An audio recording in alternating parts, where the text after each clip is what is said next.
Est-ce que tu sais combien d'argent tu vas perdre si tu commences à investir à 30 ans au lieu de 20 ans? 300 000 euros. Oui, 300 000 euros partis en fumée juste parce que personne ne t'a dit ce que je vais te dire dans les prochaines 8 minutes. Et le pire, c'est que personne t'apprend ça à l'école. Pas tes profs.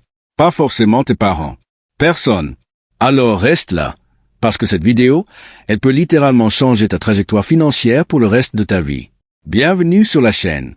Je m'appelle Théoen Prénom, et aujourd'hui on va parler d'un sujet que beaucoup évitent parce qu'ils croient que c'est réservé aux fils de riches ou aux génies de la finance. C'est faux. Dans cette vidéo, je vais te donner les vraies règles pour construire ta richesse pendant que tu es encore jeune. Pas des théories abstraites. Des stratégies concrètes que des milliers de jeunes utilisent en ce moment même. On va parler de mindset, de levier financier, des erreurs à éviter, et je vais te donner un plan d'action en 90 jours que tu peux commencer dès ce soir. Allez, on commence. Partie 1. Partie 1. Le mindset qui change. La première chose que les riches comprennent jeunes, et que les autres ne comprennent jamais, c'est la différence entre l'actif et le passif. Un actif, c'est quelque chose qui met de l'argent dans ta poche. Un passif, c'est quelque chose qui en retire. La télé que tu achètes à crédit? Passif. Une compétence qui te rapporte des missions freelance? Actif. Un abonnement gaming que tu n'utilises pas? Passif. Un compte d'investissement même avec 50 € par mois? Actif. Les riches achètent des actifs. Les autres achètent des illusions de statut. Et voilà le deuxième pilier du mindset. Le temps est ton seul avantage compétitif quand tu es jeune. Tu n'as peut-être pas beaucoup d'argent, mais tu as du temps. Et le temps, combiné avec les intérêts composés, c'est de la magie pure. Si tu places 100 € par mois à partir de 20 ans avec un rendement moyen de 8%, tu auras plus de 350 000 € à 60 ans. Si tu commences à 30 ans, à peine 150 000 €. Même effort, mais 10 ans de différence. 200 000 € d'écart. Alors change ton rapport au temps. Maintenant, pas demain. Partie 2. Les 3 leviers de richesse à 20 ans. Maintenant, les 3 leviers. Ce sont les 3 chemins que j'ai vu marcher encore et encore pour les jeunes qui s'en sortent. Levier numéro 1. Monétise une compétence. Stop avec l'idée que tu dois avoir un business de ouf pour gagner de l'argent. La réalité, c'est que si tu sais faire quelque chose, monter des vidéos, coder, écrire, dessiner, gérer des réseaux sociaux, il y a des entreprises prêtes à te payer pour ça dès aujourd'hui. Le freelance, c'est le levier numéro 1 pour augmenter ton revenu sans attendre une promotion. Levier numéro 2. Investis, même petit. On oublie l'excuse « j'ai pas assez d'argent pour investir ». Avec des plateformes modernes, tu peux commencer avec 10 €. Ce qui compte, c'est l'habitude, pas le montant. TF, SCPI, crypto si tu comprends les risques, PEA en France, il existe des dizaines d'options. Le plus important, commencer et rester régulier. Levier numéro 3, construis ton réseau. Écoute ça attentivement. Les opportunités ne viennent pas des algorithmes. Elles viennent des personnes. Chaque personne que tu rencontres, chaque événement, chaque message envoyé, c'est une porte potentielle. Ton réseau, c'est ton capital social. Et à 20 ans, tu peux construire un réseau de qualité que des quadragénaires t'envieront. Sois curieux, sois généreux, connecte-toi aux bonnes personnes.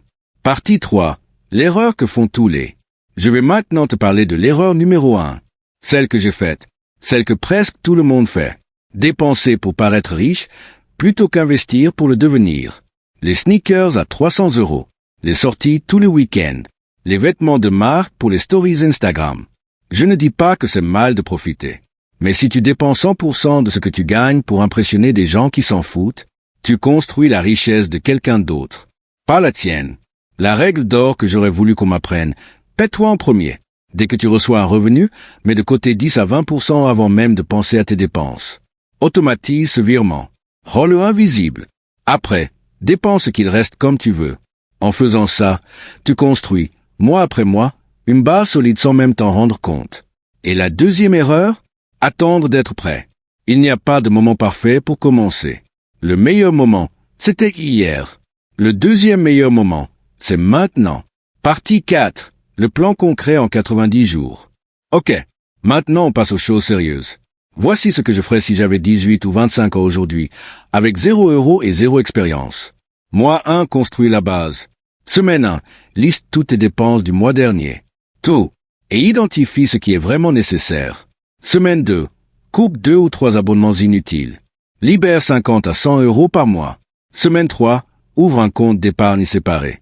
Vire automatiquement 10% de chaque revenu dessus. Semaine 4, identifie une compétence que tu as ou que tu peux développer en 30 jours. Mois 2, générer les premiers revenus. Prends cette compétence et crée un profil sur Malte, Upwork ou Fiverr. Contacte 10 personnes de ton réseau. Propose tes services. Ton objectif, décrocher ta première mission, même à petit prix. Ce n'est pas pour l'argent, c'est pour briser la barrière psychologique entre « je veux gagner de l'argent » et « je gagne de l'argent ». Mois 3, mettre l'argent au travail. Avec ta première épargne, ouvre un PEA ou un compte d'investissement. Place ton premier euro dans un ETF mondial, même 20 euros, et note la date. Dans 10 ans, tu regarderas cette date et tu comprendras que c'est là que tout a commencé. 3 mois, 90 jours. C'est tout ce qu'il faut pour changer de trajectoire. Conclusion. Je vais te laisser avec quelque chose d'important. La richesse, ce n'est pas une destination pour les privilégiés. C'est un ensemble de décisions que tu prends chaque jour, souvent des petites décisions, invisibles, que personne ne remarque. La décision de te former plutôt que scroller. La décision d'épargner plutôt que dépenser. La décision d'agir plutôt qu'attendre. Ta jeunesse est ta plus grande richesse. Pas parce que tu es beau ou invincible, mais parce que tu as du temps.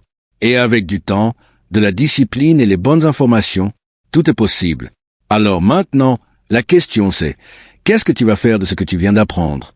Si cette vidéo t'a apporté quelque chose, je veux juste te demander une chose. Like et abonne-toi. Pas pour moi, mais parce que l'algorithme, c'est comme l'investissement. Plus tu donnes, plus tu reçois. Et si tu m'aides à toucher plus de gens, je m'engage à te donner encore plus de contenu concret comme ça. Et en commentaire, dis-moi, quel est le premier truc que tu vas faire de ce soir? Épargner? Chercher une compétence? Ouvrir un compte? Dis-le. Écris-le. Ça te rend redevable envers toi-même. À très vite pour la prochaine vidéo. Prends soin de toi. Et rappelle-toi, le meilleur investissement que tu puisses faire, c'est en toi-même.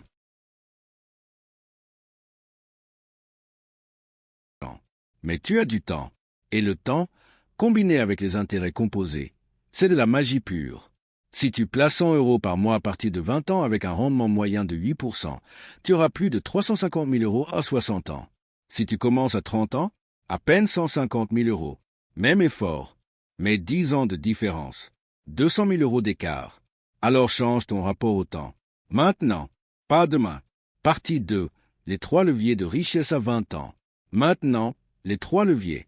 Ce sont les 3 chemins que j'ai vu marcher encore et encore pour les jeunes qui s'en sortent. Levier numéro 1. Monétise une compétence. Stop avec l'idée que tu dois avoir un business de ouf pour gagner de l'argent. La réalité, c'est que si tu sais faire quelque chose, monter des vidéos, coder, écrire, dessiner, gérer des réseaux sociaux, il y a des entreprises